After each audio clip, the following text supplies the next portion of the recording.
పట్టణం ఎరుకో ఎందుకు శపించబడింది? ఆ పట్టణం వల్ల ఏ ఇబ్బంది వచ్చింది ఇశ్రాయేల్ ప్రజలకి? ఎవరి వల్ల వచ్చింది? ఆకారం గురించి రాయబడి ఉంటుంది. మీరు యెహోషువ గ్రంథం 6-7 అధ్యాయాలు చదవండి. 2 అధ్యాయాలు మీరు క్షుణ్ణంగా చదివితే మీకు ఒక ఐడియా వస్తుంది దాని గురించి. 4 అధ్యాయం చదివితే ప్రియమైన సంగమా, యెరికో పట్టణాన్ని దేవుడు తగలబెట్టమని చెప్పాడు, నాశనం చేయమని చెప్పాడు. అక్కడ ఉన్న ఏ వస్తువు కూడా నువ్వు ముట్టుకోవద్దని చెప్పాడు. కానీ ఆకారం, ఏం పేరు అతని పేరు చెప్పాలి? ఆకారం. నేను కొంచెం చెప్తుంటే మీరు దాన్ని కంటిన్యూ చేయాలి, చదవాలి బైబిల్. ఏం చేశాడు ఆకారం? శపితకస్తమైన దాన్ని తీసుకున్నాడు. శపితకస్తమైన దాన్ని తీసుకుని తన ఇంటిలో దాచిపెట్టుకున్నాడు. ఏమైంది సంగమా? దానివలన ఇశ్రాయేలు దేశ ప్రజలందరికీ కూడా కీడు వచ్చింది. సంహారకుడు వాళ్ళ మధ్యన ప్రవేశించాడు. శత్రువుల చేతులు వాడు ఓడిపోయారు. ఏమైంది సంగమా? యెరికో పట్టణము శపితకస్తమైంది. ఈ మనుషుడు దేవుని నివాసము నుండి ఎక్కడికి వెళ్తున్నాడు? దిగి వెళుతూ ఉన్నాడంట ఆ యెరికో పట్టణానికి. నువ్వు ఎక్కి వెళ్ళాలి దేవుని సన్నిధానానికి, ఎక్కి వెళ్ళాలి. చాలా మంది అనుకుంటారు నువ్వు పైన ఉన్నావు కదా, నువ్వు పైన ఏమి లేవు, కిందే ఉన్నావు. కింద కూడా లేవు, పాతాళంలో ఉన్నావు. మనకు తెలియదు అసలు ఆ సత్యాన్ని. ఏమైనా సంగమా? దిగి వెళ్తున్నాడు ఈ మనుషులు యెరికో పట్టణంలో. ఎందుకు దిగి వెళ్ళాలి? ప్రభువు ఈ చెబుతున్న ఈ మాటల్లోనే ఆత్మీయ సత్యము ఇక్కడ మనకి ఆయన తెలియజేస్తున్నాడు. ధర్మశాస్త్రోపదేశకుడికి ప్రభు ఎందుకు ఇమ్మా అని చెప్తున్నాడు తెలుసు. యెరికో పట్టణాన్ని ఎందుకు ప్రస్తావిస్తున్నాడో ధర్మశాస్త్రోపదేశకుడికి అది బాగా తెలుసు. ప్రియమైన సంగమా, అందుకని ప్రభు యోమ్మా అని అతనికి బోధిస్తూ ఉన్నాడు. చదువు 30వ వచనంలో, ఆ వ్యక్తి దొంగల చేతిలో చిక్కాడంట. దొంగలు ఇక్కడ సాతాను దూతలకు, పాప అలవాట్లకి, మోసపు కోరికలకి, దురేచ్ఛలకి, పడిపోయిన స్థితికి ఇక్కడ కారణంగా ఉన్నాయి. ఒక పాపము తలంపు, లేకపోతే ఒక దురేచ్ఛ, ఒక చెడ్డ కోరిక, చెడ్డ తలంపు, ఏదైనా ప్రియమైన సంగమా నిన్ను నాశనంలోనికి తీసుకుని వెళ్తూ ఉంటుంది. పరిశుద్ధమైన తలంపులని ప్రభు సన్నిధానంలో ఉంచితే అపవిత్రమైన దాన్ని ఆకాలు తన దగ్గర ఉంచుకోవడం వల్లే కదా యెరికో పట్టణంలో ఉండవలసిన శపితగ్రస్తమైన శాపము ఇశ్రాయేలు జనాంగం మీదకి వచ్చింది.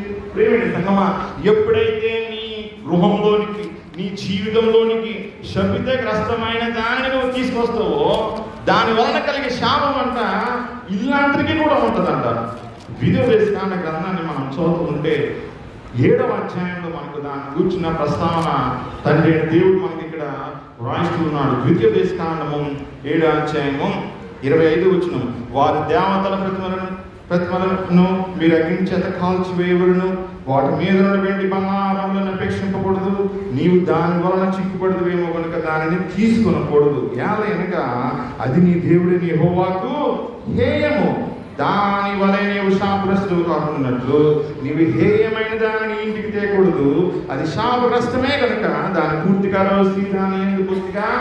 ఈరోజు యెరికో ప్రయాణాన్ని నువ్వు అసహించుకోవాలి. అది దేవుడు వద్దని చెప్పాడు కదా, ఆ మార్గంలో నడవద్దని. ఎందుకు నడవడం? ఆ మనుషులు నడిచాడు. ధర్మశాస్త్రం ఏమని చెప్తుంది? ధర్మశాస్త్రం అనగా మార్గం అని. నీ వాక్యం నా పాదము, దీపము నా త్రోవకు వెలుగునైనది అనగా నీ అంత నువ్వే కదా నువ్వు పాపం చేసేది, నువ్వంత నువ్వే కదా. ఇల్లు తాగితే కదా పడిపోయేది, దెబ్బ అనేది తగులుతుంది గ్యారెంటీ. ఎప్పుడు తప్పు చేసినప్పుడు తగినంత ఎందుకు ఏడవడం? అదే ప్రభు చెప్తున్న ఉపమానంలో ఉన్న ప్రాముఖ్యమైన అంశము. ఈ వ్యక్తి దొంగల చేతిలో చిక్కాడు, దెబ్బలు తిన్నాడు, దోచుకుని పడ్డాడు. ప్రియమైన సంగమా, కొర ప్రాణంతో విడిచిపోయారంట. దాని ముందుగా ఒక మాట రాయబడుతుంది, వారు అతని బట్టలు దోచుకుని అతని కొట్టి కొర ప్రాణంతో విడిచిపోయాడు. బట్టలు దోచుకోవడం అంటే ఏంటి తెలుసా? నీ ఆత్మీయ జీవితాన్ని నీలో లేకుండా చేశారు. సాతాను చేసేది ఏంటి తెలుసా? నీ పై వస్త్రాన్ని దోచుకుంటాడు. పై వస్త్రం అంటే ఏంటి తెలుసా? నీతి అనే వస్త్రాన్ని, పరిశుద్ధత అనే వస్త్రాన్ని, మహిమ వస్త్రాన్ని దోచుకుంటాడు. ప్రియమైన సంగమా, ఆదాము కోల్పోయిన వస్త్రం అదే. ఆదాము ఎప్పుడైతే ఆ పండు తిన్నాడనంట, దేవుడు వెంటనే చేయి చాపాడంట, లాగేసుకున్నాడంట. అలాగా ఆదాము వెళ్తూ ఉండగానే పండు తినడానికి ఆ హస్తం అతని దేహంలో ఉన్న పరిశుద్ధతను లాగి వేస్తుందంట. శాపగ్రస్తునికి వెళ్ళిపోయాడు ఆదాము. తిన్న వెంటనే కాదు, తినాలని కోరిక వచ్చినట్టే ఆదాము అక్కడ దెబ్బ తిన్నాడు. ఈరోజు పాపం శ్రీనివాసుని ఆ తనకు వస్తే చాలు వెంటనే శాపం అనేది ప్రవేశిస్తూ ఉంటుంది. లోకస్వార్త 10వ అధ్యాయంలో ప్రభు ఈ ఉపమానం చెప్తున్న సందర్భంలో అదే సత్యాన్ని తిరిగి చేస్తున్నాడు. ఘోర ప్రాణంతో పడి ఉన్నాడంట, విడిచిపోయి 31. అప్పుడు ఒక యాజకుడు ఆ ద్రోహం వెళ్ళిట తటస్థించను. ఏం చేయాలి? ఇప్పుడు యాజకుడు వెళ్తున్నాడు, ఇలాగే వేసుకుంటాడు యాజక వస్త్రాలు. యాజకుడు అదే ద్రోహం వెళ్తున్నాడు. ఈ లోకంలో మనం ప్రయాణిస్తూ ఉంటాం. మనం ప్రయాణించే మార్గము పాపులు ఉంటారు, దొంగలు ఉంటారు, వ్యభిచారులు ఉంటారు. పాపం అనేది నేత్రాలకు కనబడుతూ ఉంటుంది, దాన్ని అంటకుండా మనం నడుచుకోవాలి.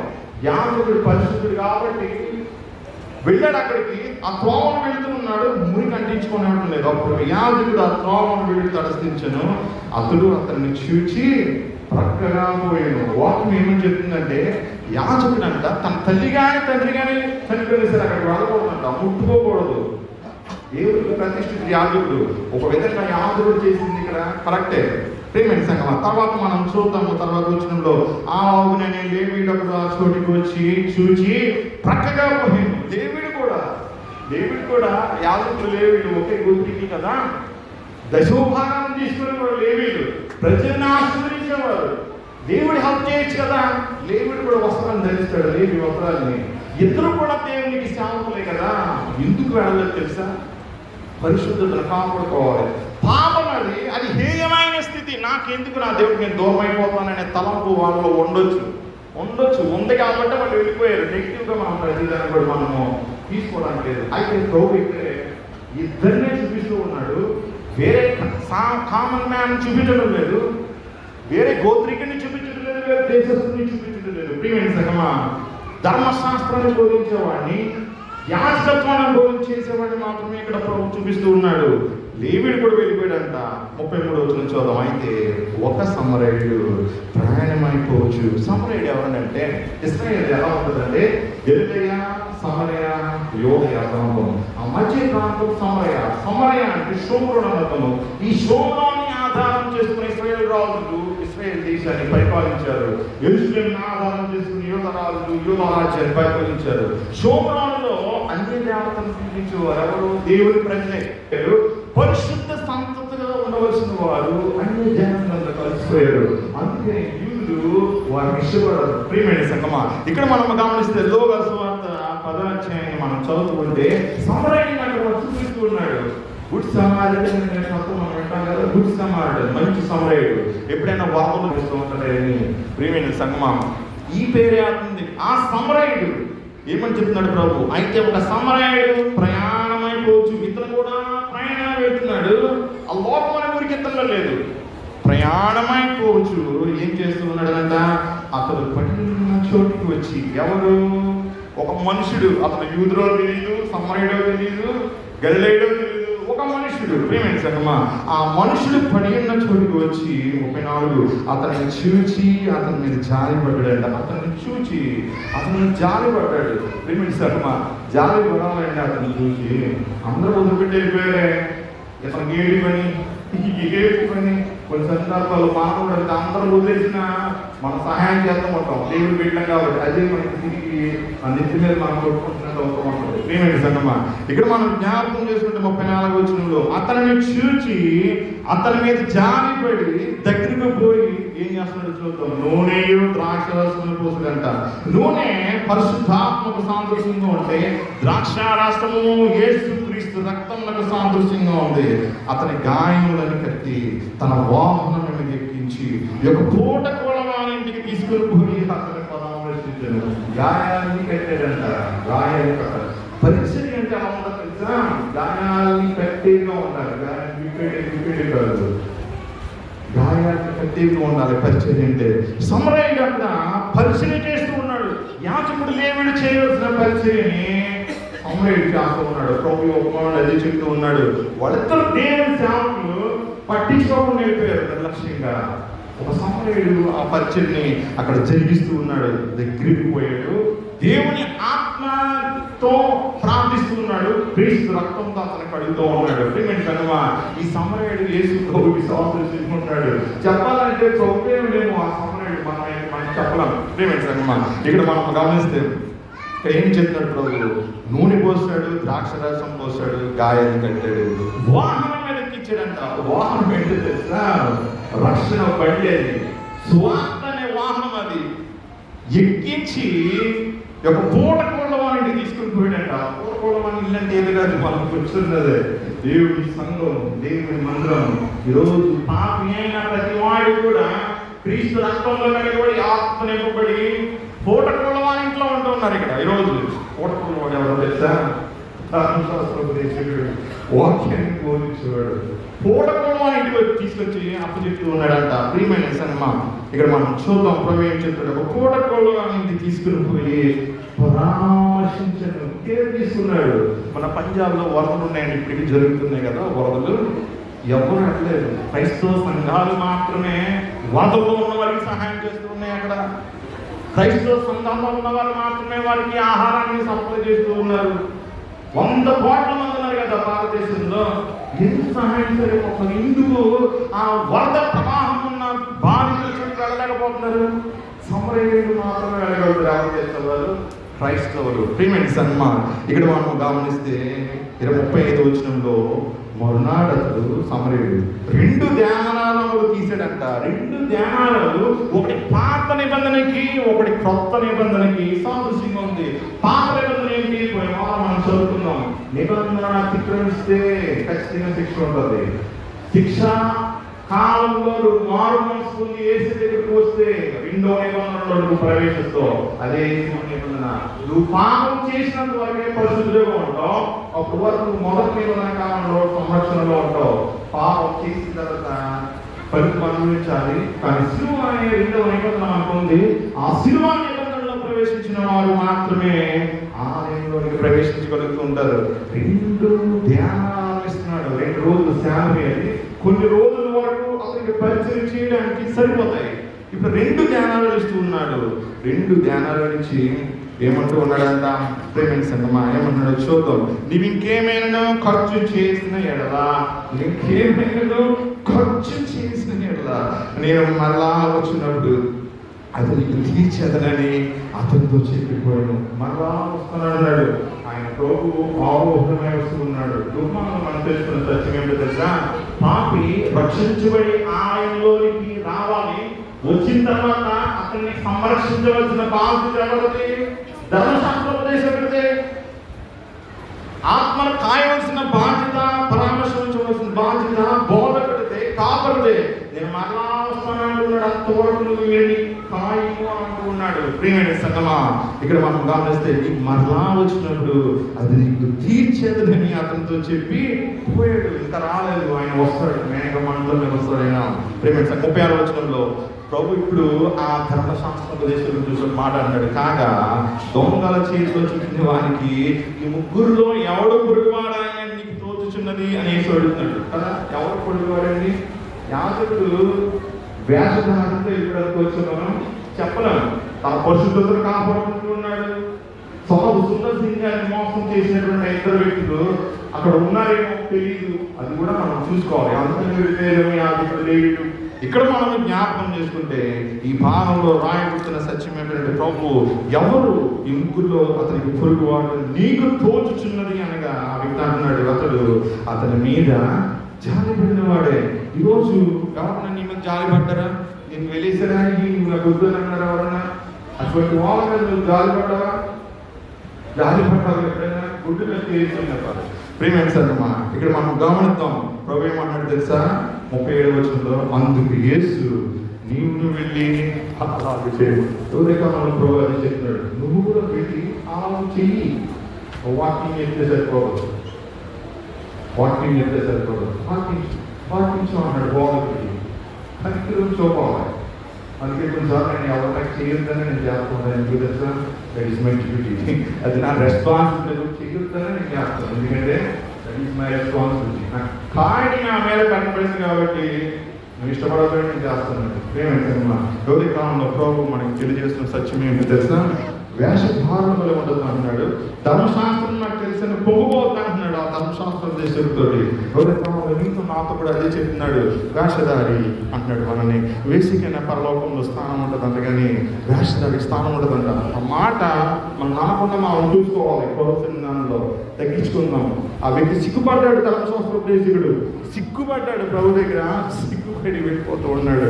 అయ్యా నన్ను క్షమించాడు అని అనుంటాడేమో, యేసుని వెంబడించాడేమో, రాయబడలేదు. కానీ ఆ వ్యక్తి మంచోడే, చెడ్డోడేమో కాదు. ధర్మశాస్త్రోపదేశకుడు మంచోడే. మంచివాడైనా సరే వేషధారంతో నా పొరుగు వాడిని తిరస్కరించాలనే స్వభావంతో తిరస్కరిస్తూ ఉన్నాడు ఆ వ్యక్తి. ఉదయకాలంలో ఆ ధర్మశాస్త్రోపదేశకుడు 14 చూస్తే ప్రభు ఏమంటాడు తెలుసా? ధర్మశాస్త్రం నెరవేర్చే కానీ రావాలన్నాడు. నెరవేర్చాలి. మనం కూడా మనం కొట్టేయకూడదు, దాన్ని నెరవేర్చాలి. అప్పుడే మనం ఆయన బిడ్డలం అవుతాం. ఆ రీతిగా చేయడానికి పరిశుద్ధాత్మ దేవుడు మనందరికీ సహాయం చేయండి.